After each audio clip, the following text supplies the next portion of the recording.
Hello and welcome back to Smart Prep Net. I hope you all are doing well. So till now we have discussed about interaction between Earth, man, and environment, geographic provinces, meteorological parameters, and other things. Now let's dive into remote sensing and GIS. ठीक है, तो इसमें हम सबसे पहले remote sensing करेंगे। ये पहला पार्ट रहेगा और दूसरे पार्ट वीडियो में हम जीआईएस करेंगे। ठीक है, तो दो पार्ट में इसको करेंगे और फिर इसको आगे पीछे ही रिलीज कर देंगे, या फिर एक मॉर्निंग में या फिर और दूसरा इवनिंग में, ऐसा कुछ करके रिलीज कर देंगे। ठीक है, सो दैट कि वेट ना करना पड़े इसके ज़्यादा। ठीक है, रिकॉर्डिंग मैं साथ में ही कर लूँगा, बट मैं दो पार्ट में रिलीज कर दूंगा ताकि आपको भी ना लगे कि इतना ही इतना हैवी। ठीक है, बहुत बेसिक से करेंगे और जितने एरिया से ये अपना यूजीसी नेट में सवाल पूछे अभी तक या फिर पूछ सकता है, सब कुछ उसमें कवर करेंगे। ठीक है, सो विदाउट टाइम वेस्ट किए हम शुरू करते हैं। ठीक है, और हाँ, एक इम्पॉर्टेंट चीज़, प्लीज़ लाइक करें, शेयर करें। ठीक है, जितना हो सके वो बहुत हेल्प होगी मेरे लिए। ठीक है, चैनल को सब्सक्राइब करें, दोस्तों में शेयर करें। ठीक है, कोई बात नहीं। और जो भी अगर लगता है, अच्छा लगता है जो चीज़, वो भी कमेंट में लिखें।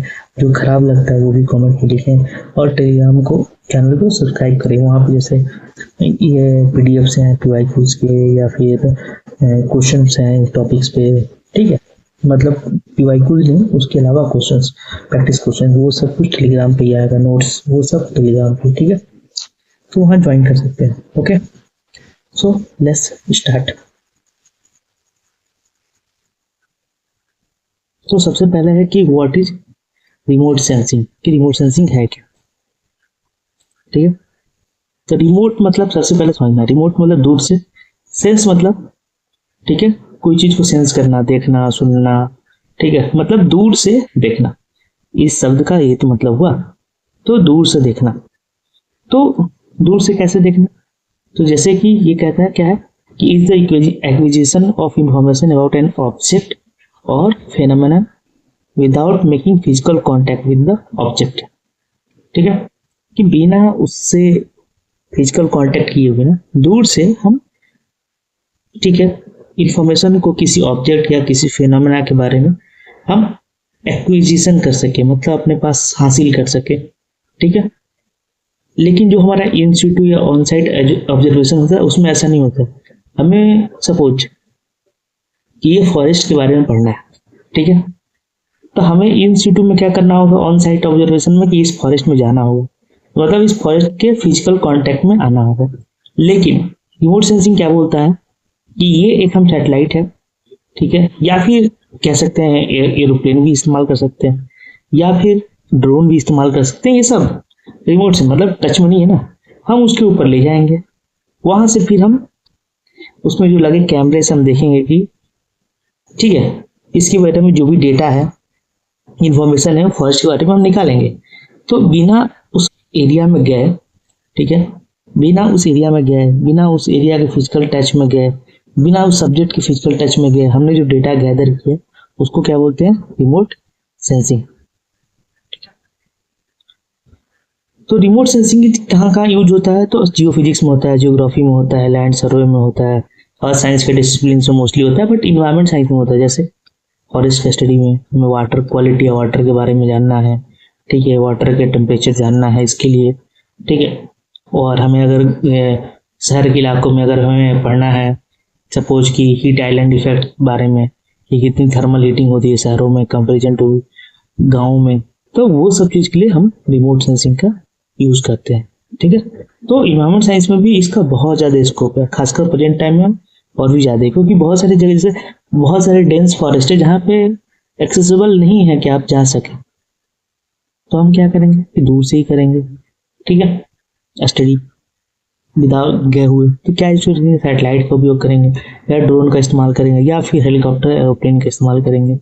ठीक है, वहां से भी क्या करेंगे, हेलीकॉप्टर इस्तेमाल करेंगे, या एरोप्लेन है उससे भी क्या करेंगे, उससे भी तो हम इमेज ही एक्वायर करेंगे, और फिर उसको हम इंटरप्रेट करेंगे अपने हिसाब से, उसको देखेंगे कि उसमें क्या है, उस इमेज में क्या पता चल रहा है, स्पीसीज को पहचानने की कोशिश करेंगे पोलियस के आधार पे, कैनोपी के आधार पे। ठीक है, सेम गोज विथ वाटर।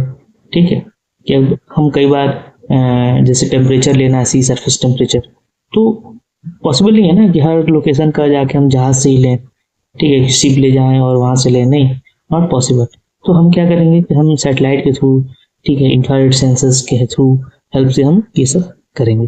तो रिमोट सेंसिंग का बाई लार्ज ये रोल है, ठीक है। किसी एरिया में हमें मैपिंग करना है, जैसे हमें एक कोई रीजन है वहां पर डिमार्केट करना है बाउंड्री, ठीक है, इसका एक हम बना रहे हैं नेशनल पार्क, तो उसके लिए हम रिमोट सेंसिंग का यूज कर सकते हैं। या फिर एक लैंड प्लानिंग हो रहा है और हमें देखना है कि बगल में ही जो नेचुरल इन्वायरमेंट है, नेचुरल फॉरेस्ट है, वो डिस्टर्ब ना हो, या फिर मिनिमल डैमेज आए, तो उसके लिए भी हम इस्तेमाल कर सकते हैं, ठीक है। तो ये सब चीज़ हो गई। या फिर कोई स्पीसीज है, कोई टाइगर स्पीसीज है, उसकी ट्रैकिंग रखनी है, तो वो भी हम कर सकते हैं ना ड्रोन से या सैटेलाइट से, ठीक है, बिना अपने आप को हार्म किए। कैमरा ट्रैप तो ठीक है, हम होता है कि वो सब चीज़ें ठीक है, बट हम उससे भी कर सकते हैं कि उसको हम जीपीएस पर ट्रैकिंग करते हैं, ठीक है। तो ये सारे काम है रिमोट सेंसिंग के। तो रिमोट सेंसिंग में क्या क्या होता है, तो ये अपना सब्जेक्ट हो गया, ये सारे सब्जेक्ट हैं, ठीक है। ये अपना सैटेलाइट हो गया, ठीक है। ये अपना सन है, यहाँ से इस पे रेज आया, ये सब दिन हो गया। ये सैटेलाइट ने वहां से दूर से वहां से रिफ्लेक्ट हुए, ठीक है। तो क्या हुआ उसमें, तो यहाँ से सन से सारे इल्यूमिनेट हुए, सब्जेक्ट इल्यूमिनेट हुए, फिर ये रिफ्लेक्ट किए, सैटेलाइट ने उसको रीड किया, फिर वो सर्वर में गया, सर्वर में आगे प्रोसेस और ये सब भी होंगे, वो हम देखेंगे कैसे होता है, ठीक है। तो रिमोट सेंसिंग में क्या चाहिए हमें, एक प्लेटफॉर्म चाहिए जिस पे इंस्ट्रूमेंट हो, जो कि हमारा सैटेलाइट है। एक टारगेट और ऑब्जेक्ट चाहिए हमारा, जैसे ग्रास स्टडी करना है कि फॉरेस्ट करना है कि रोड के बारे में करना है, वट एवर। और एक इंस्ट्रूमेंट चाहिए और sensor to observe the target, ठीक है। तो हमारा कौन सा हो जाएगा, इंस्ट्रूमेंट, सेंसर, तो सैटेलाइट हो गया, ठीक है। और प्लेटफॉर्म हमारा किस लिए होता है, ग्राउंड पे, ठीक है, इंस्ट्रूमेंट को होल्ड करने के लिए। तो ये तीन चीजें होगी, ठीक है। ये तीनों के बीच में कम्युनिकेशन होता है, ठीक है।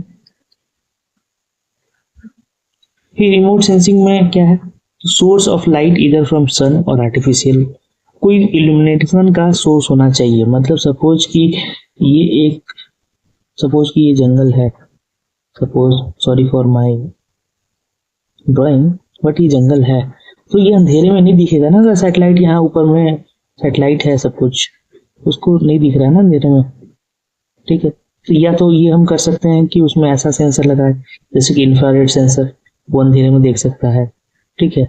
या फिर रडार अपर यूज करें, वो देख सकता है, ठीक है। तो लेकिन वो भी कैसे देखते हैं, ठीक है। तो थर्मल इंफ्रारेड, तो यहाँ से जैसे थर्मल रेडिएशन निकलता है, तो वो हीट सिग्नेचर के आधार पर देखते हैं।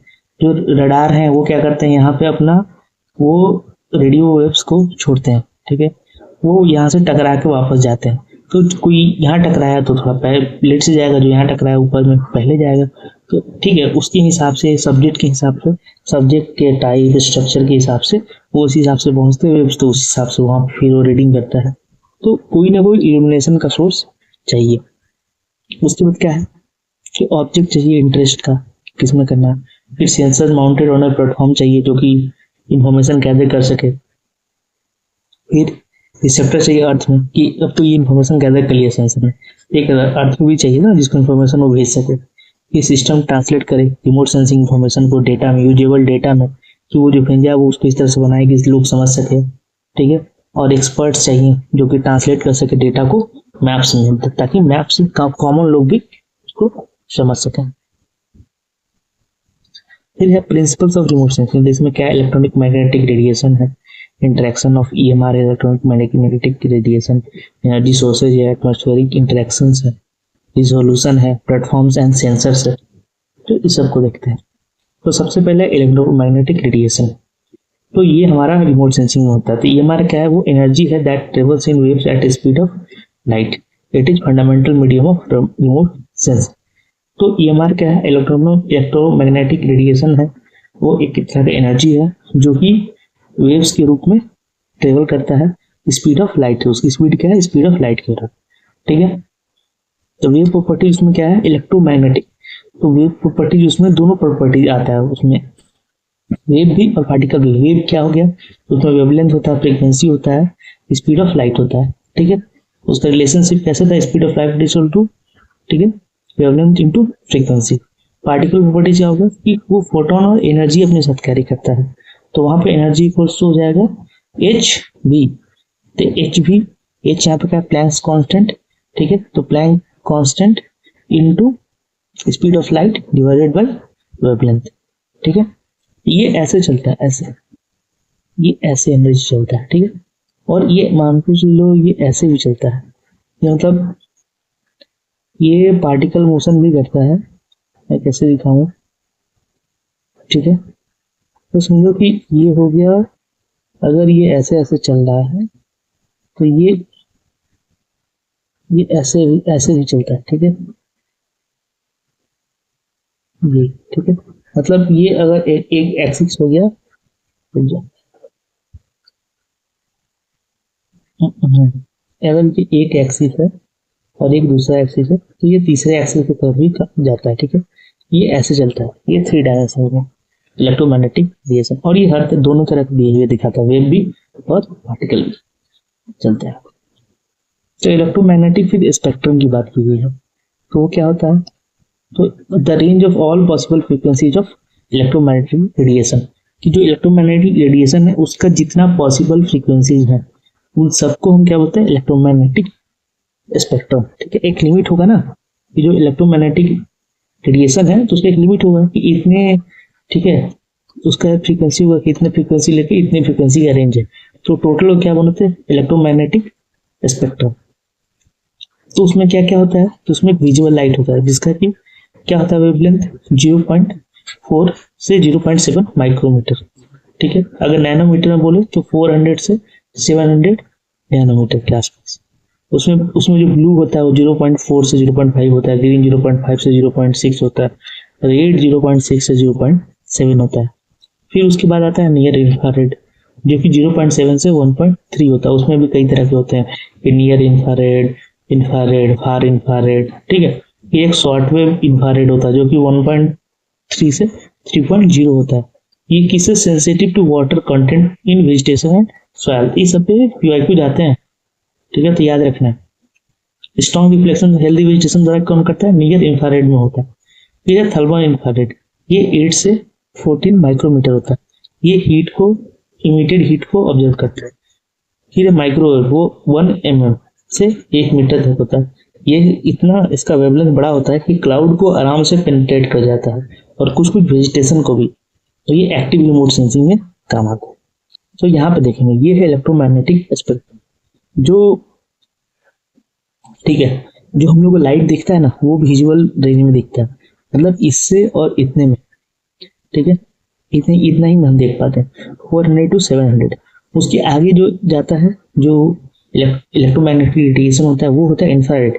उसको हम अपने स्किन पे महसूस कर सकते हैं हीट के रूप में, बट वो हम दिखता नहीं। जैसे फायर है ना, आग आग दिखता है, ये हम दूर में बैठते हैं तो हमको आग तक फील होता है ना कि हाँ हमको जल रहा है कुछ, तो इसलिए होता है क्योंकि वो इंफ्रारेड एनर्जी हमारे हाथ से टकराती है तो उसको महसूस कर रहे हैं, लेकिन वो दिख नहीं रही है, ठीक है। आग दिखता है, ठीक है, आग, लेकिन वो एनर्जी वहां से ट्रांसलेट होके आती है ना दूर भी बैठने पे, तो एनर्जी आ रही होगी तभी तो हीट फील हो रहा है। तो वो जो है स्पेक्ट्रम वो है इंफ्रारेड, ठीक है। और अल्ट्रावायलेट हो गई उसके पहले, 400 से पहले, और भी उधर एक्सरेज होते हैं, गामा रेज होते हैं, तो वो हमारे रिमोट सेंसिंग में यूज के नहीं है, कोई उसका उपयोग नहीं है। हमारा उपयोग कहाँ से, विजुअल से। क्यों, क्योंकि दिन में जब सूरज की प्रकाश रोशनी में वो तो यूवी भी आ रहा है, ठीक है, तो यूवी हमारे काम का नहीं है क्योंकि यूवी इल्यूमिनेट नहीं कर रहा है ना, हम यूवी को देख नहीं पाते हैं। हम तो जो विजुअल रेंज में जो 400 to 700 नैनोमीटर है वो स्पेक्ट्रम वाला एनर्जी पड़ता है, रिफ्लेक्ट होता है, हमारे आंखों में आता है, फिर हमें दिखता है। तो हमारे काम का ये है। फिर इंफ्रारेड काम का इसलिए है क्योंकि हमें हीट महसूस होता है, सैटेलाइट भी इसको ऑब्जर्व करते हैं। फिर है माइक्रोवेव, ठीक है, माइक्रोवेव में कौन से बैंड होते हैं, 4 बैंड होते हैं, एक्स, सी, एल और पी बैंड होते हैं। फिर रेडियो वेव्स होते हैं, ठीक है। और ये जो है ना, यहाँ पे ये 0.7 से लेके 1.3 तक है, ठीक है। और इसी में ये जो ये है रीजन, ये थर्मल आईआर का है, ये हीट को देखते हैं, ठीक है। इसी इंफ्रारेड में हीट सिग्नेचर कभी आता है नियर मतलब बीच में हल्का, ठीक है, हल्के, तो ये बहुत ज्यादा हीट कोई ऑब्जर्व नहीं कर पाएगा, लेकिन ये पूरा ऑब्जर्व करता है आयत में। तो चलते हैं, ये एनर्जी सोर्सेज की बात की गई है, क्या कि एनर्जी और एटमॉस्फेरिक इंटरेक्शन का। तो पहला है एनर्जी सोर्स की एनर्जी पहले चाहिए, किस लिए चाहिए, इल्यूमिनेशन के लिए चाहिए, जो सब्जेक्ट है वो उजाला हो सके, उसको देखने लायक हो सके, ठीक है, तो वो चाहिए। तो उसमें क्या है, पैसिव रिमोट सेंसिंग किसको बोलते हैं, जहाँ पे सन एज ए सोर्स यूज होता है, ठीक है।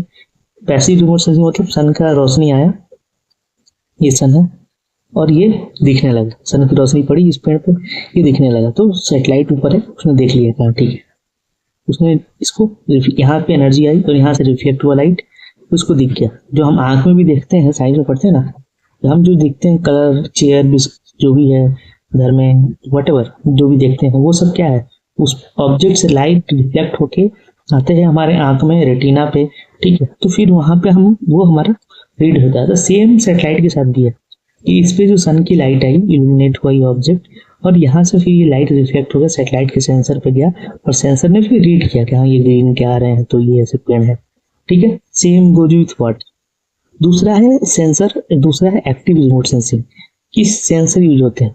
सेंसर क्या करते हैं कि अपना खुद का एनर्जी करेंगे, जैसे रडार है, लिडार है, और फिर जो बैक स्कैटर्ड एनर्जी है, वापस जो एनर्जी आई है, उसको यूज करते हैं, किस लिए, उसको मेजर करते हैं। जैसे कि ये है सेंसर, इसमें लगा हुआ है एनर्जी रिफ्लेक्ट करने का, मतलब रडार लगा हुआ, उसने रेडियो वेव्स छोड़ा, ठीक है, रेडियो वेव्स आया और फिर उससे बाउंस बैक हुआ, तो बाउंस बैक में जो रीड करेगा उसके आधार पे ये अपना रीडिंग करेगा। सेम विद, जैसे ये है एक ड्रोन है, इसने एनर्जी छोड़ा नीचे, सपोज लिडार लगा हुआ है इसमें, ठीक है, ये लाइट इमिटिंग, ठीक है, रडार से, तो उसमें लाइट इमिटिंग, उसने लाइट रिफ्लेक्ट किया, ये ठीक है एक रेंज में किया, हो सकता है वो रेंज हमें ना दिख रहा है, हमारे आंखों के लिए इनविजिबल हो, क्योंकि हम 400 to 700 ही हम हमारी आंखें देख सकती हैं, तो वो तो हम सब विजुअल नहीं है हमारे लिए रेंज। और फिर उसने वो इस पे से बाउंस हुआ, रिफ्लेक्ट होके गया, ठीक है, स्कैटर्ड होके, फिर इसने रीड किया, तो उसके आधार पे ये डेटा अपना रीड किया, ठीक है। सेम गोज विथ ये क्या बोलते हैं, एयरबोर्न कोई एरोप्लेन है, उसके थ्रू अगर हम रिमोट सेंसिंग कर रहे हैं, तो सेम। तो इसमें क्या है, इसमें सन एज ए सोर्स, मतलब कि पैसिव रिमोट सेंसिंग कब पॉसिबल है, तो ड्यूरिंग डे टाइम।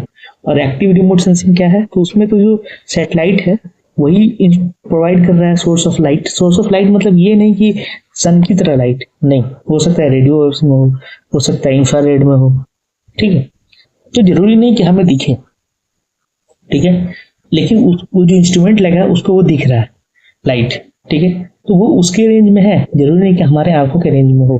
तो ऐसा चीज जो कि सन के प्रेजेंस में जो हो, रिमोट सेंसिंग मतलब सन के प्रेजेंस में जो डेटा हम गैदर कर रहे हैं, तो उसको हम बोलेंगे पैसिव रिमोट सेंसिंग। और जो तो वो सिर्फ पॉसिबल कब है, ड्यूरिंग डे।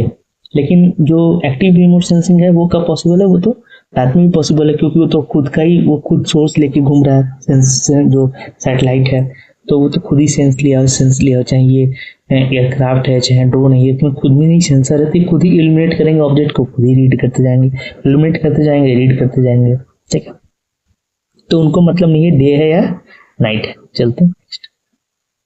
तो ये एक तरह का सैटेलाइट है, इसमें क्या होता है, तो एक एंटीना होता है, रडार होता है, ठीक है, फिर सोलर पैनल होता है ताकि उनको एनर्जी मिल सके, बस होता है, उसमें एल्टीमीटर होता है, ठीक है, सोलर पैनल होता है, थर्मल कंट्रोल होता है, रॉकेट इंजन होता है ताकि उसको गाइड कर सके, प्रोपल्सन मॉड्यूल होता है कि अगर हमें किसी को सैटेलाइट को दूसरे साइड गाइड करना है कि नहीं अभी वहाँ अर्जेंट जरूरत है अभी, तो उसके लिए है, ठीक है, फिर स्टार स्कैनर होता है, हार्ड इक्विपमेंट मॉड्यूल होता है,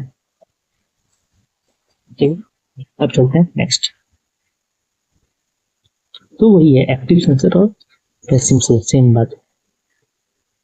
ये एनर्जी सोर्स और एटमॉस्फेरिक इंटरेक्शंस में, अब एटमॉस्फेरिक इंटरेक्शन की बात करते हैं कि इलेक्ट्रोमैग्नेटिक रेडिएशन सन से आया, बट या फिर जो है हमारे पास है वो क्या होता है, एटमॉस्फेयर में बहुत सारी चीज़ होती है, जैसे गैसेज, एरोसोल्स हैं, वाटर वेपर है, तो उनसे क्या होता है, इंटरेक्ट करता है। इंटरेक्ट करने पर क्या क्या होगा, या तो स्कैटर हो जाएगा, कि जो EMR है वो रेले या मी या नॉन सिलेक्टिव स्कैटरिंग होती है।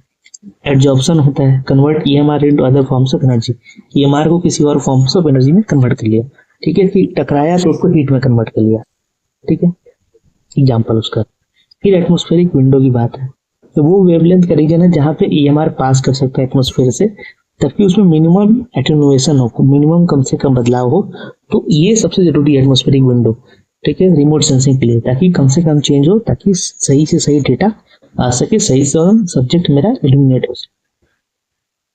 ठीक, जैसे कि ये सन है, यहाँ से इलेक्ट्रोमैग्नेटिक रेडिएशन आया, क्लाउड से ही कुछ रिफ्लेक्ट हो गया, तो अब सैटेलाइट जो रीड करेगा उसको, सब कुछ यहाँ पे सैटेलाइट ही है, ठीक है, इसको सैटेलाइट मान लेते हैं अभी। अब ये रिफ्लेक्ट होगा, सपोज यहाँ गया तो क्या ही रीड करेगा, क्लाउड है, कोई डेटा नहीं है। फिर यहाँ पे क्लाउड के बीच से जो कुछ पास हुए, मतलब ऐसे वो स्कैटर्ड रेडिएशन आया, ये जो है सपोज यहाँ पे कोई बीच में अवरोध नहीं आया, डायरेक्ट आया, और यहाँ पे डायरेक्ट बीच में वापस जाते समय भी कोई क्लाउड नहीं है, तो ये बेटर से सेंसर, ये जो सेंसर लगा सैटेलाइट है, ये इसको ज्यादा अच्छे से रीड करेगा ना। यहाँ भी छोटे छोटे पार्टिकल्स है, उसके स्कैटर्ड हो गया, तो ये तो और कुछ है ही नहीं यहाँ पे, तो फालतू का चला गया। कुछ एटमॉस्फेरिक ऑब्जर्वेशन हो गया कि डेटा को जो एटमॉस्फेरिक इलेक्ट्रोमैग्नेटिक रेडिएशन को एटमॉस्फेयर ने ऑब्जर्व कर लिया, ठीक है। फिर यहाँ पे जो ऑब्जर्व है वो एटमॉस्फेरिक ऑब्जर्वेशन यहाँ पे हो गया कि जब अर्थ से लॉन्ग वेव रेडिएशन के रूप में गया, ठीक है।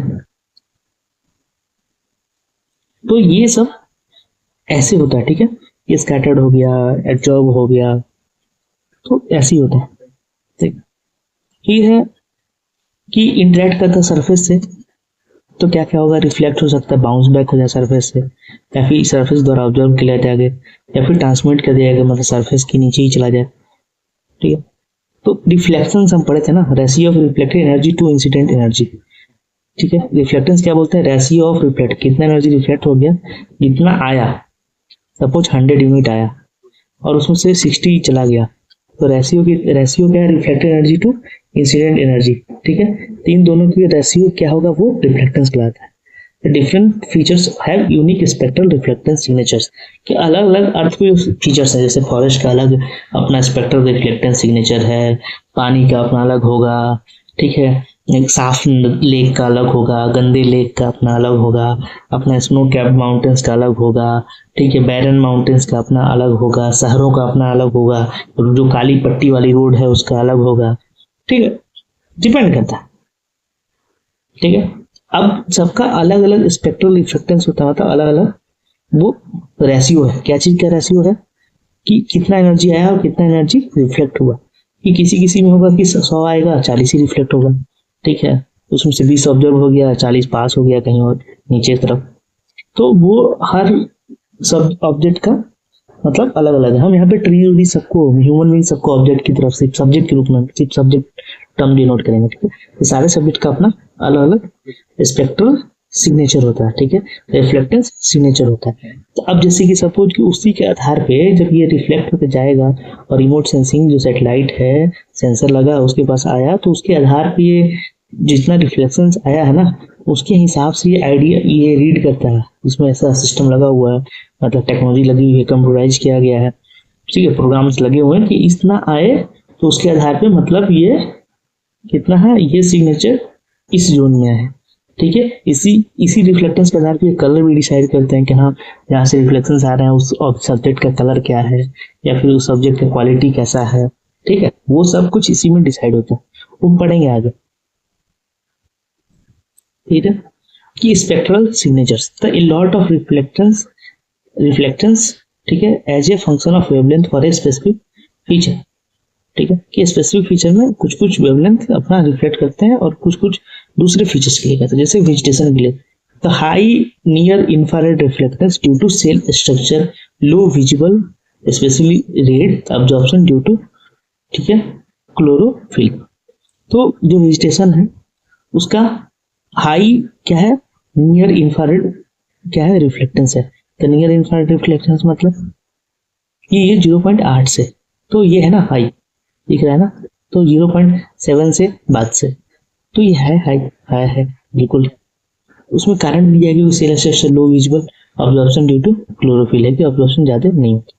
वाटर का क्या है, high absorption in near infrared है, ठीक है, एंड शॉर्ट वेव इंफ्रारेड है, ठीक है, SWR, leading to dark appearance in this bands. Clear water observes less in blue green.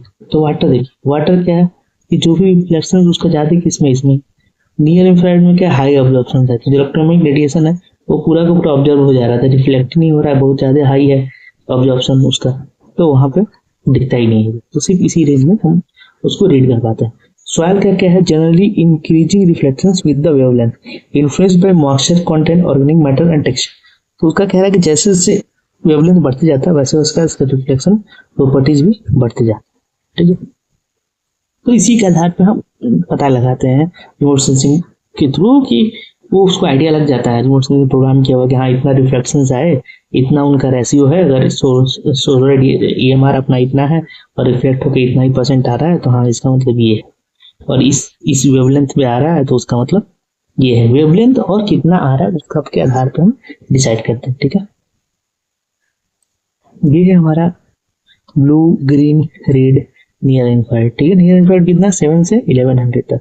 तो 400 नैनोमीटर क्या है, ब्लू में क्या होता है, elements materials in Shadow penetrates water for bathymetry, मतलब पानी के नीचे भी ये ब्लू वाला हमारा, अगर ब्लू में है सपोज 400 to 500 नैनोमीटर के बीच में अगर हमारा क्या बोलते हैं EMR है, इलेक्ट्रोमैग्नेटिक रेडिएशन है, इल्यूमिनेशन है, तो उसके नीचे की चीजों को स्टडी कर सकता है।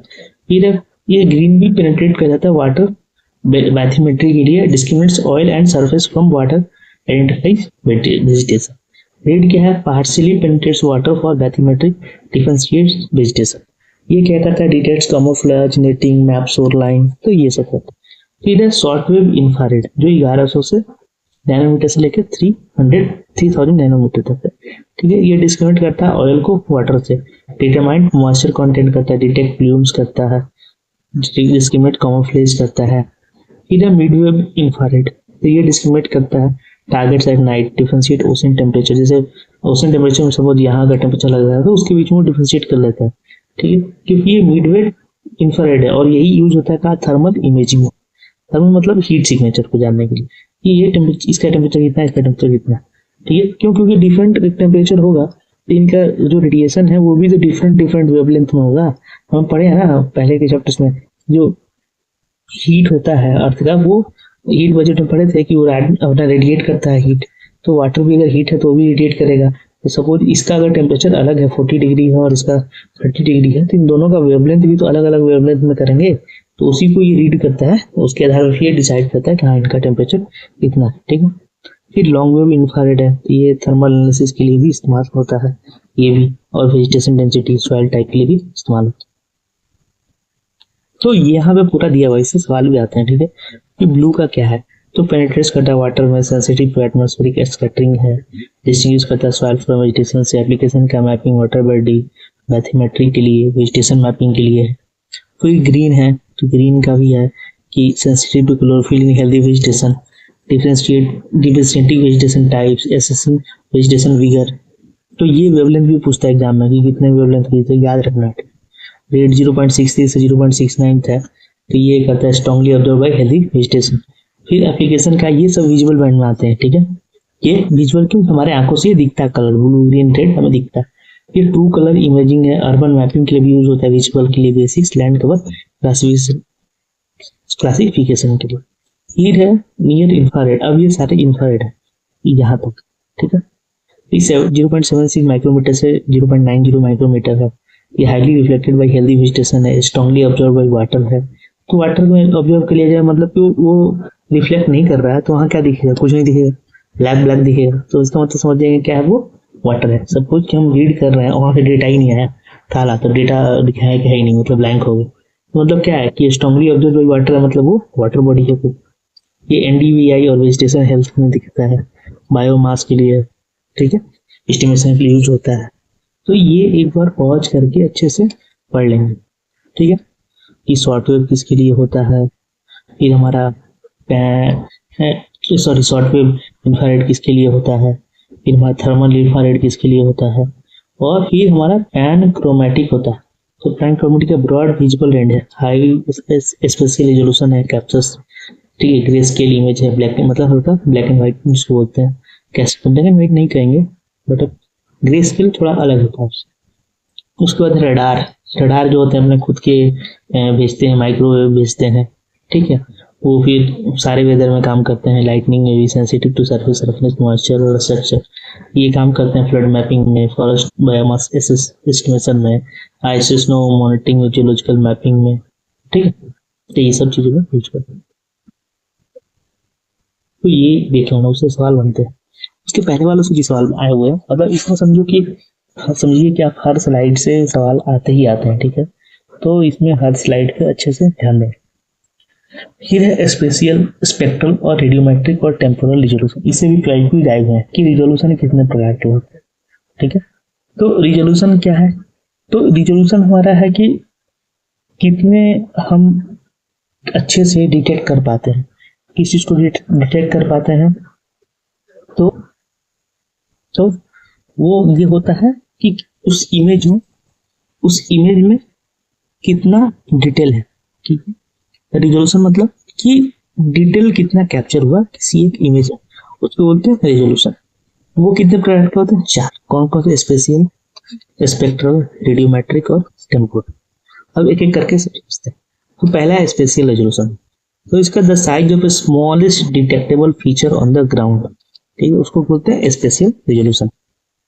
ये किस चीज से रिप्रेजेंट किया जाता है? तो पिक्सल साइज के द्वारा, पिक्सल साइज के द्वारा, ठीक है। उसमें 30 मीटर 10 मीटर हो सकता है। तो पिक्सल के साइज के द्वारा कि एक ये छोटा सा पिक्सल, एक स्क्वायर लिए और इस स्क्वायर के में क्या कितना डेटा है, ठीक है। जितना, जैसे कि ये है, इसको हम ऐसे बांट सकते हैं, मतलब बांट दिए हैं। ये हमारा पिक्सल आ गया, ये 1 पिक्सल 2 पिक्सल 3 4। तो इस पिक्सल में कितना डेटा है? इतना। ये इतना डेटा, इतना ब्लैंक है, मतलब ये। अगर इसको हम और माइन्यूटली बांटें, ठीक है, तो हमारे पास इस पिक्सल में इतना डेटा, इस पिक्सल में भी इतना, इस पिक्सल में भी इतना। तो ये हमारे पास छोटे पिक्सल में क्या हो गया? ज्यादा डेटा, ये पूरा पिक्सल ही भरा हुआ। तो मतलब कि जितना स्मॉलर पिक्सल होगा उतना ही ज्यादा डिटेल होगा और उतना ही ज्यादा रिजोल्यूशन होगा, ठीक है। तो कहने का मतलब कि जितना हमारा पिक्सल साइज छोटा हो उतना ही हमारा रेजोल्यूशन फाइन होगा और उतना ही हमारा फाइल साइज बड़ा होगा। क्यों? क्योंकि उसमें इंफॉर्मेशन उतना ही ज्यादा होगा, और जितना हमारा पिक्सल साइज बड़ा होगा हमारा उतना ही रेजोल्यूशन कम होगा और उतना ही लेस इंफॉर्मेशन होगा और फाइल साइज उतना ही छोटा होगा, ठीक है। तो ये चीज ध्यान रखना है। चलते हैं नेक्स्ट, ठीक है। अब उसमें 2 चीज समझना है। एक है, ठीक है, डेटा होते हैं। उसके नेक्स्ट वाले समझने से पहले हम समझते हैं। तो 2 तरह के डेटा होते हैं, एक होता है वेक्टर डेटा, एक होता है रास्टर डेटा। तो वेक्टर डेटा में क्या क्या यूज होते हैं? पॉइंट्स, लाइंस और पॉलीगॉन्स, ठीक है। पॉइंट्स, ये लाइंस है और ये पॉलीगॉन्स। रास्टर में क्या हो जाता है? सिर्फ पिक्सल्स, ठीक है। अगर लाइन बनाना है तो 1 2 3 4 5 ऐसे पिक्सल्स आप इस्तेमाल करेंगे और ये जोड़ के लाइन बनेगा, ठीक है। एरियाज करना है तो ऐसे ऐसे पिक्सल करेंगे। लेकिन इसमें क्या है? पॉइंट करना है तो एक पॉइंट कर दिए, लाइन बनाना है तो हम कई सारे पॉइंट ऐसे ऐसे कर दिए और उसको मिला दिए, ऐसे पॉइंट एकदम न्यूमरस। ये लाइन क्या है? ये न्यूमरस पॉइंट है, मैथ में पढ़ते हैं ना, तो ये न्यूमरस पॉइंट है, तो ये लाइन बनेगी। पॉलीगॉन्स क्या हो गया? इसी लाइन को हम ऐसे ऐसे शेप बना दिए, अंदर का स्पेस में भी पॉइंट पॉइंट पॉइंट भर दिए, ये पॉलीगॉन हो गया। तो ये इस तरह की क्वांटिटी को वेक्टर बोलते हैं। और इस जो यूज होता है, जिसमें हम यूज करते हैं, क्या बोलते हैं अपने, इसमें हम यूज करते हैं पिक्सल्स का, ठीक है। हम जिसमें पिक्सल्स का यूज करते हैं तो वो हमारा क्या हो गया? वो रास्टर हो गया। और वेक्टर क्या हो गया? जिसमें हम पॉइंट्स, लाइंस और पॉलीगॉन्स का यूज करते हैं, ठीक है। दोनों के अपने अपने यूज है, ठीक है। इससे बहुत ज़्यादा आसान है ड्रॉ करना, लेकिन इसका इस्तेमाल है अपने रीडिंग में, चीज़ों को अंडरस्टैंडिंग करने में। तो दोनों का यूज है, ठीक है, और पढ़ेंगे आगे इस बारे में। फिर है स्पेक्ट्रल रेजोल्यूशन। तो ये क्या है? Number and the width of the spectral band से सेंसर कैन डिटेक्ट, ठीक। इसका कहने का मतलब क्या है कि ये सपोज कि एक सेंसर है और वो डिटेक्ट कर सकता है ये ब्लू, ये ग्रीन, ये रेड और ये ब्राउन, ठीक है, डार्क रेड कह सकते हैं। तो किसने कितने कलर को डिटेक्ट कर रहा है? 1 2 3 4 को। वो मोटा मोटी यही जैसे, मतलब कि हल्का भी लाल है तो उसको लाल में गिनेगा, गाढ़ा लाल भी हो तो उसको लाल में गिनेगा, हल्का हरा है तो भी उसको यही हरा में गिनेगा, गाढ़ा हरा है तो भी गाढ़ा। तो ये क्या हो गया, ये इसका स्पेक्ट्रल रेजोल्यूशन हो गया। अब ज्यादा अगर हाइपर स्पेक्ट्रल सेंसर्स हैं तो उनमें नैरो बैंड होते हैं। नैरो बैंड होने मतलब कि वो डिफरेंशिएट कर पाते हैं कि हाँ ये पर्पल है, ठीक है, ये ब्लू है, ये थोड़ा सा उससे लाइट ब्लू है, उससे वो हल्का लाइट ब्लू और ग्रीन का मिक्स टाइप है, ग्रीन है, ये येलो है, ये येलो है, ऑरेंज है, ये रेड है, ठीक है, डार्क रेड है। तो ये हो गया हमारा कौन सा कि वैसे तो ये हाइपर स्पेक्ट्रल सेंसर मतलब ये बहुत ज्यादा फाइन बैंड्स को भी रीड कर पा रहे हैं। तो इसका मतलब क्या हुआ, इसका स्पेक्ट्रल रेजोल्यूशन ज्यादा है और इसका स्पेक्ट्रल रेजोल्यूशन कम है, ठीक है। ये ज्यादा डिटेल्स को रीड कर पा रहे हैं, ज्यादा डिटेल्स है, इनका भी फाइल साइज ज्यादा होगा, इनका फाइल साइज कम होगा, ठीक है। जब हम पढ़ते हैं ना कि इतने बिलियन कलर्स मोबाइल के स्क्रीन में ऐड में आता है या फिर टीवी के ऐड में आता है कि 16 मिलियन कलर्स, 2 बिलियन कलर्स, तो 2 बिलियन उसका स्पेक्ट्रल रिजोल्यूशन की बात होती है कि 2 बिलियन कलर्स को वो अलग अलग रीड कर सकता है, 2 बिलियन स्पेक्ट्रल सिग्नेचर जो है उसको अलग अलग रीड कर सकता है। तो वो अगर हल्का सा भी स्लाइटेस्ट डिफरेंस, जैसे हमारे आंखों को दिखता है ना कि ये ब्लैक है, ये तो हल्का सा उससे अंतर ब्लैक में, और कई बार जो अच्छे क्वालिटी के जैसे पुराने जमाने में टीवी होते थे, मोबाइल होते थे, इस ब्लैक को भी सेमी ब्लैक पड़ेगा, ठीक है, पूरी दोनों को सेम ब्लैक ही दिखाएगा, क्योंकि मैं आंख से दिख रहा है कि नहीं ये थोड़ा सा कम ब्लैक है, ये ज्यादा ब्लैक है, ठीक है, बट वो रीड नहीं करता था। क्यों? क्योंकि उसका स्पेक्ट्रल रिजोल्यूशन कम था, और इसका स्पेक्ट्रल रिजोल्यूशन ज्यादा होगा, वो ज्यादा इन सारे स्पेक्ट्रल सिग्नेचर में भी डिफ्रेंशिएट कर पाएंगे, ठीक है। चलते हैं नेक्स्ट, ये है स्पेक्ट्रल रिजोल्यूशन का। फिर है रेडियोमेट्रिक रिजोल्यूशन, इसी के साथ हुआ है। तो ये क्या, sensitivity of sensor to differences in radiant energy, ठीक है। ई sensitivity to sensor to differences in radiant energy, जो रेडिएंट एनर्जी है उसके प्रति जो सेंसर का सेंसिटिविटी है उसके में जो डिफरेंसेस है उसको रेडियोमेट्रिक रिजोल्यूशन बोलते हैं। ये क्या करता है, determine the number of discernible brightness levels. ये मेनली जो एनर्जी है कितना आ रहा है उसके हिसाब से ये सेंसिटिव है, जितना आ रहा है उसके हिसाब से ये सेंसिटिव है, ठीक है, तो उसके हिसाब से वो रीड करेगा, ठीक है, उसके हिसाब से वो रीड करेगा। तो अगर हायर रेडियोमेट्रिक रेजोल्यूशन है तो वो क्या करेगा, सटल वेरिएशन को भी रीड करेगा, मतलब सटल एनर्जी चेंज को भी, रेडिएंट एनर्जी को भी वो रीड करेगा। और अगर रेडियोमेट्रिक रेजोल्यूशन कम है तो वो नहीं करेगा। तो ये क्या चीज में होते हैं, तो बीट में होते हैं, 8 बीट 12 बीट। तो जैसे 8 बीट है तो 256 लेवल है, मतलब उसमें मैक्स टू मैक्स 256, जैसे 8 बीट है ना 256 यूनिट्स तक की ही एनर्जी रीड, मतलब 256 लेवल की एनर्जी को ही रीड कर सकता है, ठीक है, 256, ठीक है।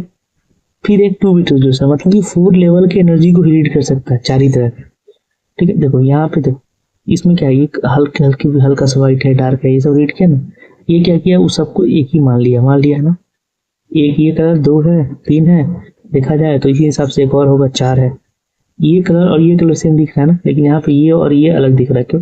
क्योंकि 256, ठीक है, लेवल पे वो रेडिएंट एनर्जी को रीड कर सकता है, ठीक है। 1 बीट क्या है, 2:1, 2 लेवल का, ब्लैक और व्हाइट, बस। क्यों? क्योंकि इसका अब जो 12 बीट है तो 4096 लेवल पे, मतलब जो रेडिएंट एनर्जी आ रही है उसको अलग 4096 लेवल पे 4096 तरह से डिफरेंशिएट कर सकता है, कि हल्के भी चेंज को वो डिटेक्ट कर सकता है, उसको एक अलग यूनिट मानेगा, ठीक। यहाँ पे क्या हुआ, सेम पिक्चर है बट उसको 2 यूनिट माना है, एक या तो काला यूनिट है या फिर एक सफेद यूनिट है। तो ये 1 बीट रेजोल्यूशन, 2 बीट रेजोल्यूशन में 4 माना है, 1 2, एक काला 3 और एक ज्यादा काला 4। 256 में बहुत माना है, इसमें देखो क्लियर दिख रहा पिक्चर, इसमें पता ही नहीं चल रहा, उतने फीचर्स नहीं पता चल रहा, इसमें तो और भी नहीं पता चल रहा है। अगर 12 बीट का पिक्चर हो तो उसमें और अच्छे से पता चले। तो ये है रेडियोमेट्रिक रेजोल्यूशन। नेक्स्ट चलते हैं टेम्पोरल। तो टेम्पोरल रेजोल्यूशन क्या है, तो ये फ्रीक्वेंसी है with which a sensor acquires image from the same area, important for monitoring dynamic जैसे वेजिटेशन ग्रोथ, डिजास्टर इवेंट या फिर वोल्केनिक चीजों को। जैसे इसमें क्या है कि सपोज कि ये एग्जाम्पल सही समझते हैं, अभी दूसरा एग्जाम्पल कि एक ये जगह यहाँ से सैटेलाइट गुजरता है एक बार दिन में, ठीक है, इसका टेम्पोरल रेजोल्यूशन करिए 1 है कि एक बार गुजरा। एक दूसरा सैटेलाइट है जो इसको कवर करते हुए गुजरता है। सपोज ये किसी देश का था, एक्स देश का, वाई देश का भी सैटेलाइट है, वो भी इसके ऊपर से गुजरता है, और तो दिन में 2 बार गुजरता है सेम एरिया पे, तो उसका क्या हो गया, टेम्पोरल रिज़ॉल्यूशन 2 हो गया। तो अब अगर 2 बार गुजरा, सपोज कि पहली बार गुजरा, दोनों साथ गुजरे, ठीक है, तो यहाँ पे जो भी सपोज कुछ हो रहा था, तो वो इवेंट सपोज कि हमें पौधे लगे थे, ठीक है, उसमें अभी खेत में पानी नहीं दिया था, ठीक है, सूखे हैं, तो 10 बजे सुबह जा रहा है, ठीक है, एक फील्ड है जिसमें पौधे लगे, तो इसने ऑब्जर्व किया दोनों ने कि हाँ ठीक है फील्ड है, पौधे लगे। दूसरी बार ये तो नहीं आया उस दिन, ये तो अगले दिन आया, क्योंकि दिन में 1 बार आता है, ये दिन में 2 बार आता है। दूसरी बार वो आया 4 बजे, तो वो देख रहा है सैटेलाइट, ऑब्जर्व किया, कह रहे इसमें तो पानी भी आ गया। अब किसके पास डेटा ज्यादा है, इसके पास, इसके पास, तो दूसरे वाले के पास, जिसके पास 2 बार जो आया उसके पास ज्यादा डेटा है, एक बार पानी के साथ भी, एक बार बिना पानी के। तो टेम्पोरल रिज़ॉल्यूशन इसी को बोलते हैं कि फ्रीक्वेंसी कितनी बार सेंसर ने सेम एरिया का इमेज एक्वायर किया, उसको बोलते हैं टेम्पोरल रिज़ॉल्यूशन। जिसका टेम्पोरल रिज़ॉल्यूशन ज्यादा होगा उसके पास ज्यादा डेटा क्वालिटी होगा, ज्यादा उसके पास डेटा होगा, ठीक है। चलते हैं नेक्स्ट, ठीक है, यही है समझने का चीज कि जैसे कि इसका हाई टेम्पोरल रिज़ॉल्यूशन है, उसको सेम रीजन का इतने सारे डेटा इनपुट है,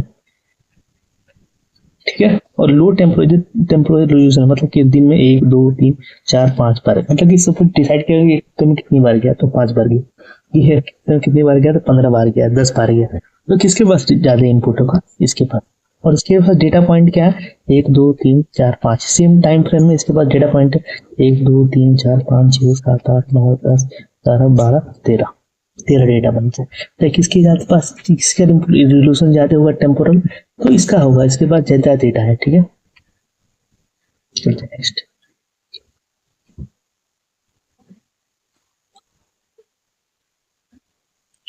तो यहां से समझ लेते हैं, ठीक है, ये है स्पेशियल, स्पेक्ट्रल, रेडियोमेट्रिक और टेम्पोरल, ठीक है। तो ये हमारा स्पेशियल रिजोल्यूशन, ये हमारा टेम्पोरल रिजोल्यूशन, ये कितनी बार, 1 बार में गया, ठीक है। ये एक दिन में इतना बार गया, ये पूरे साल में इतना बार गया, बहुत कम बार, ठीक है। ये स्पेशियल रिजोल्यूशन हो गया, ये 30 मीटर का पिक्सल है, ये 1 मीटर का पिक्सल है। उसके बाद क्या है, रेडियोमेट्रिक रिजोल्यूशन, कि जितना ज्यादा 2 बिट की वैल्यू है और इसमें 8 बिट की है। ये स्पेक्ट्रल रिजोल्यूशन हो गया, ठीक है, एक वो कितना डिफरेंशिएट कर पाता है स्पेक्ट्रल रिफ्लेक्टेंस को, जितने कलर्स ज्यादा में 9 बैंड में करवा रही थी, 3 बैंड में किया है, ठीक है। चलते हैं,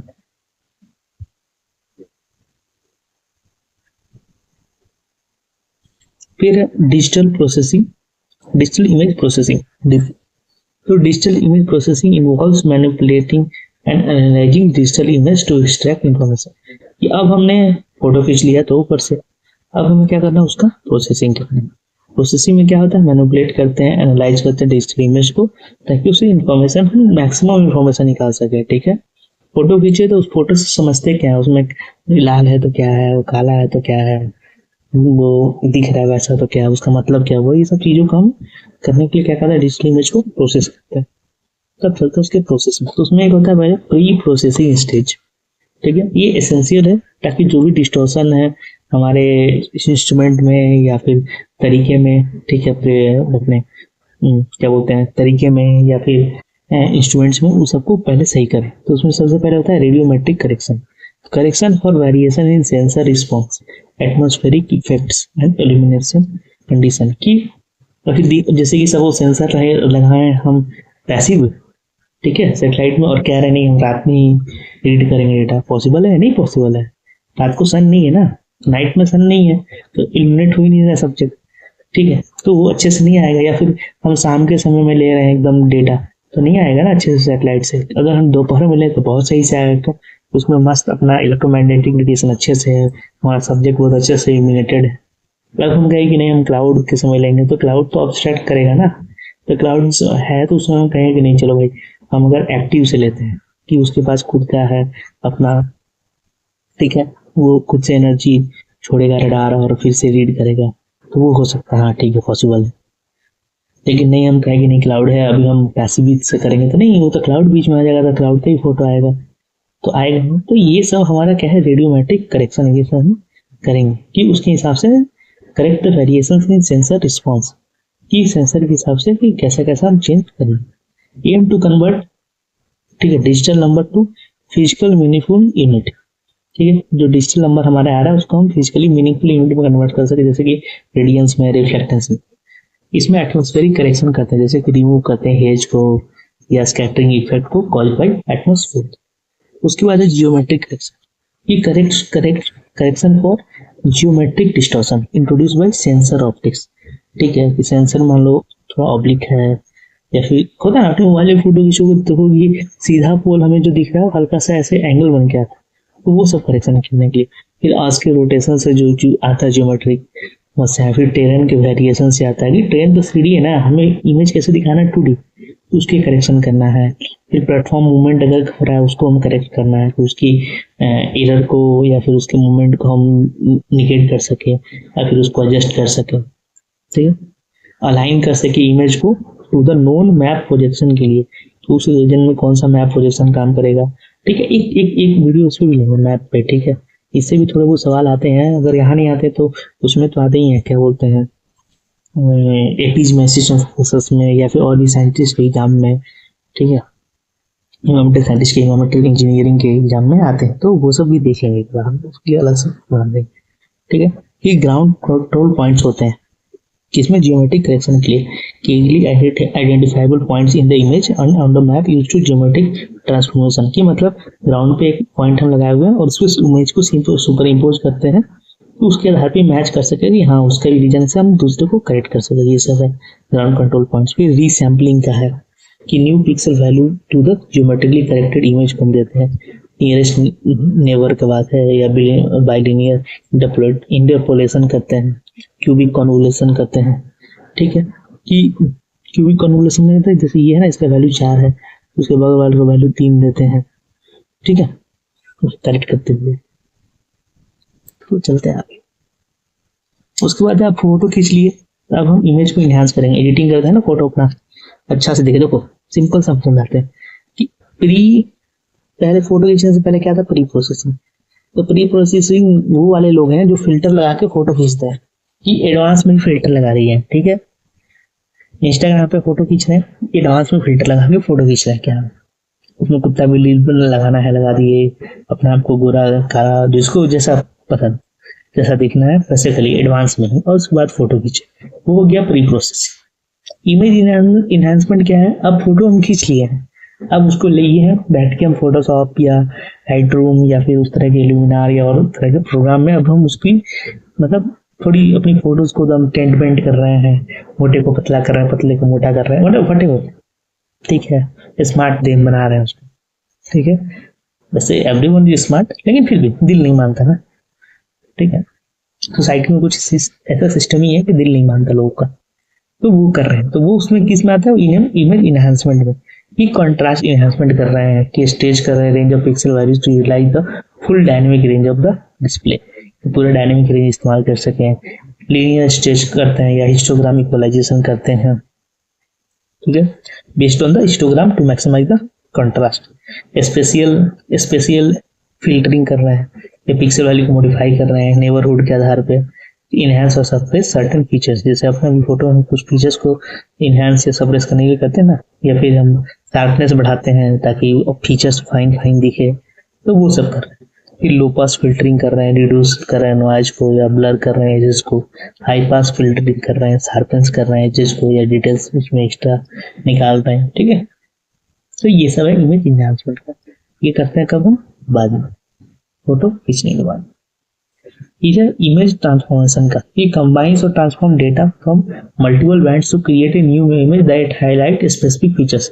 ये जैसे कि अलग अलग बैंड में है, कोई हम ब्लू में लिए हैं, ठीक है, विजुअल में लिए हैं, फिर उसी को उसी जगह का हमने लिया है इंफ्रारेड में लिया है, ठीक है, उसी को हमने रडार में भी लिया है।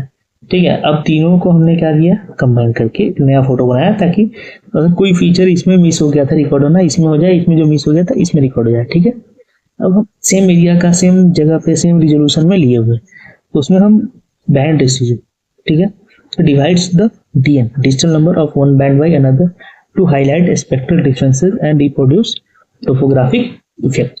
तो ये करते हैं बैंड रेशियोज में।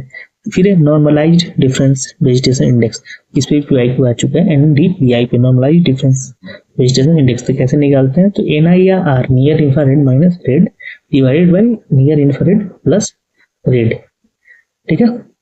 ये वाइडली यूज्ड इंडेक्स है असेसिंग किसकी, vegetation health density values range from -1 to +1, ठीक है। इसका वैल्यू है किसका, NDVI का। तो इसमें सवाल आ गया, शायद फॉर्मूले पे आया था, if I remember correctly, values पे आ सकता है कि -1 से +1 तक। फिर है क्या, प्रिंसिपल कंपोनेंट एनालिसिस। तो ये इसका काम क्या है, PCA का प्रिंसिपल कंपोनेंट एनालिसिस का। तो ये reduces data dimensionality by transforming original correlated bands into new set of uncorrelated principal components. इससे क्या होता है, capturing maximum variance in the first few components. फिर है तसाल्ट, ठीक है, कैप ट्रांसफॉर्मेशन। ये क्या कहता है, specifically design for vegetation study. ये कहता है मल्टी स्पेक्ट्रल डेटा को ट्रांसफॉर्म करता है किसी में, ब्राइटनेस में, ग्रीननेस में या वेटनेस कंपोनेंट्स में। तो ये सब चीजें हैं। चलते हैं नेक्स्ट। फिर है इमेज क्लासिफिकेशन का, कि अब हम फोटो आ गया उसको क्लासिफाई करना है। तो process of assigning pixel in an image to different land cover classes based on their spectral characteristic. ये अलग अलग तरह के, ठीक है, स्पेक्ट्रल कैरेक्टरिस्टिक जो हमने रिकॉर्ड किए हैं, फिर उसको हम अलग अलग, ठीक है, उसमें पिक्सल को असाइन करें इमेज में डिफरेंट लैंड कवर में, और फिर उसको हम उसके हिसाब से उसको क्लासिफाई करें। तो पहला है सुपरवाइज क्लासिफिकेशन। तो इसमें क्या है सुपरवाइज में, कि रिक्वायर्स यूजर्स इनपुट, मतलब इसमें ट्रेनिंग डेटा चाहिए to define spectral signature for known land cover classes. इसमें क्या है कि हमें अगर किसी रीजन का क्लासिफिकेशन सुपरवाइज करना है, तो इसमें हमें पहले से डेटा चाहिए कि इसका मतलब क्या है। ये हम 4 है तो इससे 4 पहले से बताना होगा कि ये जगह ऐसा है तो इसका वैल्यू 4 होगा, ऐसा दिख रहा है तो इसका वैल्यू 6 होगा। ये प्री डिफाइन करना है, मतलब ट्रेनिंग डेटा ऑलरेडी सॉफ्टवेयर में होना चाहिए ताकि उसके आधार पर वो प्रिडिक्ट कर पाएगा। फिर training areas, polygon drawn on the image representing known land cover types. इसमें क्लासिफिकेशन एल्गोरिथम क्या है, तो मैक्सिमम लाइक्लीहुड क्लासिफायर MLC बोलते हैं। तो ये क्या कहते हैं, एज्यूम करता है normal distribution of training data and calculates the probability of pixel belonging to each class. ये सपोर्टर वेक्टर नेट मशीन, ये नॉन पैरामीट्रिक क्लासिफायर है that finds an optimal hyperplane to separate classes. फिर random forest है, ये build multiple decision trees है। तो ये तो नहीं पूछेगा, ठीक है, बट यहाँ पे जानना, ठीक है, कि सुपरवाइज में क्या कहते हैं कि हमें यूजर का इनपुट चाहिए जो कि डिफाइन कर सके कि जो स्पेक्ट्रल सिग्नेचर आते हैं, ठीक है, उसका मतलब क्या है for known land cover classes, कि वो जो सिग्नेचर आया, स्पेक्ट्रल सिग्नेचर आया, रिफ्लेक्टेंस आया, हमारा जो रेशियो आया उसका, ठीक है, तो उसका मतलब क्या है। अगर ये आ रहा है इस वेवलेंथ में 4 माइक्रोमीटर, तो इसका मतलब क्या है, तो वो यहाँ पे पहले से बताना होता है, उसको बोलते हैं सुपरवाइज। चलते हैं नेक्स्ट। अनसुपरवाइज क्लासिफिकेशन क्या है, तो does not require prior knowledge और ट्रेनिंग, पहले से कुछ नहीं चाहिए। Algorithm automatically groups pixel with similar spectral characteristic into cluster.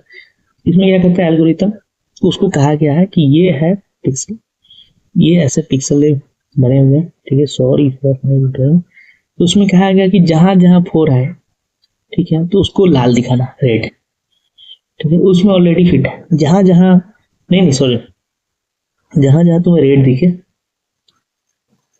ठीक है, उसको करना 4। मैं जल्दी दे रहा, ऐसे नहीं होता है एग्जैक्टली, मतलब रेड मतलब 4 नहीं होता है, बट होता है ऐसी है, प्रोसेस ये है, ठीक है। जहां जहां तुम्हें येलो दिखे उसको बोलो, तो उसके आधार पे वो पिक्सल को ग्रुप करके, ठीक है, क्लस्टर बना देगा। उसके एल्गोरिथम कौन सा होता है, के मींस है, आइसो डेटा है, ये सब नहीं। फिर है ऑब्जेक्ट बेस्ड इमेज एनालिसिस। ये क्या कहता है, इमेज को क्लासिफाई करता है based on image objects segments, उसमें क्या क्या है रेदर देन इंडिविजुअल पिक्सल, ठीक है। ये क्या कंसीडर करता है, स्पेक्ट्रल, स्पेशियल और कॉन्टेक्चुअल इंफॉर्मेशन ऑफ ऑब्जेक्ट, ये पिक्सल के आधार पे नहीं करता है, ठीक है। अब नेक्स्ट क्या हमारा एक्यूरेसी असेसमेंट। एक्यूरेसी असेसमेंट करते हैं, evaluates the quality and reliability of a map classification, ठीक है। यह सब कुछ बना लिया है, लेकिन हम उसको एक्यूरेसी का असेसमेंट भी करना है ना, ये जो पिक्चर बना है वो ग्राउंड पे वही है ना कि नहीं है। तो उसमें हम बहुत सारे चीज यूज करते हैं, जैसे कम्प्लेक्स कंफ्यूजन मैट्रिक्स है, ROC कर्व है, PR कर्व है, ये सब है। तो कंफ्यूजन मैट्रिक्स का एक टेबल है at compares the classified land cover with ground truth data. कि सपोज कि हमने यहाँ पे एक डेटा कलेक्ट किया और यहाँ पे डेटा था 4 ग्राउंड पे, तो सपोज ग्रीन था और यहाँ पे था लाइट ग्रीन, ठीक है। तो यहाँ पे हम क्या पाए कि टीपी, ठीक है, कि ट्रू पॉजिटिव, क्या हाँ भाई सही बात है कि ये पॉजिटिव है, जो हमारा डेटा है वो भी वो पॉजिटिव है और जो हमारा ग्राउंड है वो उसके मुकाबले में ट्रू पाएगा। यहाँ क्या है फॉल्स पॉजिटिव, ठीक है। फॉल्स पॉजिटिव मतलब कि ये सॉरी फॉल्स पॉजिटिव, तो ये हमारा क्या हो गया, ये जो डेटा है वो फॉल्स है लेकिन जो ग्राउंड ट्रूथ पे है वो पॉजिटिव है। तो इसमें एक चीज क्या है डिफरेंस है क्या कि मैच नहीं किया, ठीक है। तो इस ऐसी इसको हम करते हैं। ये तो बहुत ही साधारण सा एक्सप्लेनेशन है, इसमें बहुत ही डिटेल्ड होता है, ठीक है, बहुत ज्यादा डिटेल में ये करते हैं, ठीक है। ये तो मतलब ये तो मेरे हिसाब से कुछ भी नहीं है, ये तो बहुत ही सिंपल सा एकदम साधारण सा मैंने सोचा कि एक्सप्लेन करने की कोशिश करूं, ठीक है। तो ये तो टीपी हो गया, ठीक है, मतलब ट्रू पॉजिटिव, ठीक है। एफपी हो गया फॉल्स पॉजिटिव, ठीक है। कि इसमें एफपी मतलब कि जितना लिया है डेटा वो तो सही है, ठीक है, लेकिन उसके अलावा क्या किया उसने उसने दूसरे रीजन के भी डेटा को अपने अंदर ले लिया। मतलब जितना किया सपोज कि रीजन इतना रीजन का सपोज ब्राइट ग्रीन है उसको लिया ही, लेकिन क्या किया दूसरे रीजन को भी ले लिया, इसलिए क्या होगा फॉल्स पॉजिटिव, ठीक है। इसने मॉडल ने ये सेंसर ने डेटा जब हम प्रोसेस किया तो उसने ऐसे ले लिया, तो वो करना, ठीक है, ठीक है। तो ये सब ऐसे फिर इसमें टीएम, ठीक है, ट्रू निगेटिव, ठीक है।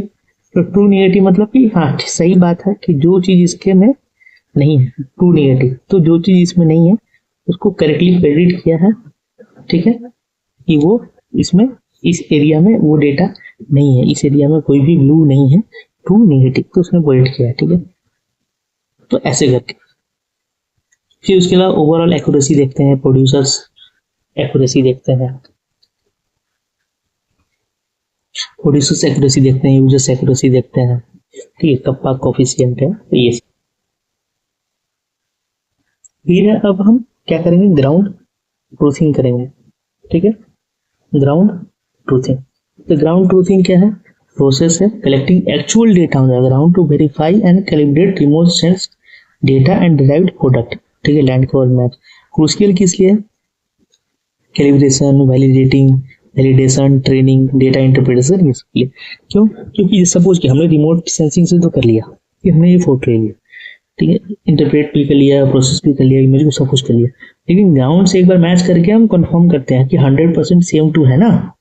तो सेम टू हो जाने से मतलब क्या होगा कि अब वो जो हमने इमेज प्रोसेस किया सैटेलाइट का वो अब प्रूफ हो गया, मतलब फुल प्रूफ हो गया कि अब उसको हम एज ए मतलब इस्तेमाल कर सकते हैं लैंड कवर मैप्स बनाने में, पब्लिक यूटिलिटी के लिए, चीज़ों के लिए, और या फिर फर्दर कोई बाद में रिसर्च उस रीजन में फिर से कर रहा है तो वो डेटा जो प्रीवियसली हमने ग्राउंड ट्रूथिंग किया है वो यूज कैसे होगा उस डेटा के लिए बेस की तरह, मतलब कि हाँ भाई वो सच बात थी पहले कि यहाँ पे एक पेड़ था, ठीक है, हमने रिकॉर्ड किया था, बाद में वाले ने रिकॉर्ड किया कि यहाँ पे कुछ हरा हरा आ रहा है, तो क्या वो पेड़ है, तो हाँ पहले रिकॉर्ड किया गया था, ठीक है, आज से 10 साल पहले वहाँ पेड़ था, तो वो मतलब ग्राउंड ट्रूथिंग उसकी की गई थी, हाँ ठीक है, उसके आधार पर फिर हम डबल मेहनत नहीं करेंगे, ठीक है, या फिर उसके हिसाब से कुछ चेंजेस आए तो वो हम उसे कंपेयर कर लेंगे। तो ये सब ग्राउंड ट्रूथिंग इसलिए करते हैं कि सच जानने के लिए जमीन पे गए तो उसमें क्या फील्ड सर्वे करते हैं, डायरेक्ट ऑब्जर्वेशन करते हैं, मेजरमेंट करते हैं फीचर्स ऑफ द ग्राउंड, फिर जीपीएस डेटा कलेक्शन करते हैं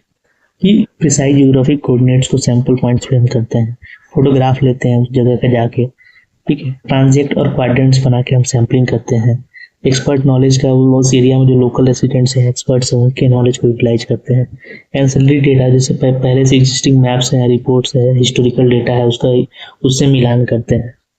ये ग्राउंड ट्रूथिंग के मेथड्स, ठीक है। तो जहां तक आई थिंक रिमोट सेंसिंग हो गया, तो इस वीडियो में हम कोशिश करते हैं कि रिमोट सेंसिंग तक ही रखते हैं, जीआईएस हम नेक्स्ट वीडियो में करते हैं, ठीक है। बहुत लंबा वीडियो बनाने का कोई मतलब नहीं है, 2 पार्ट में इसको कर लेते हैं, ठीक है। तो थैंक यू यहाँ तक देखने के लिए, ठीक है। नेक्स्ट पार्ट में हम जीआईएस कवर करेंगे, ठीक है। जीआईएस कवर कर लेंगे और जो भी सैटेलाइट से रिलेटेड चीज़ें हैं कि कौन से सैटेलाइट में कौन से सेंसर्स होते हैं, कितना उनका क्या बोलते हैं रिजोल्यूशन है, ये सब सवाल आते हैं तो वो सब हम देख लेंगे, ठीक है, नेक्स्ट जीआईएस वाले में ही। तो इसको हम यहीं तक रखते हैं। यहाँ तक देखने के लिए आपका बहुत बहुत धन्यवाद। होप सो की चीज़ें सही से चल रही हैं, और ये टेलीग्राम चैनल है, आप इसको ज्वाइन कर सकते हैं, लिंक डिस्क्रिप्शन में भी है, ठीक है। Thank you.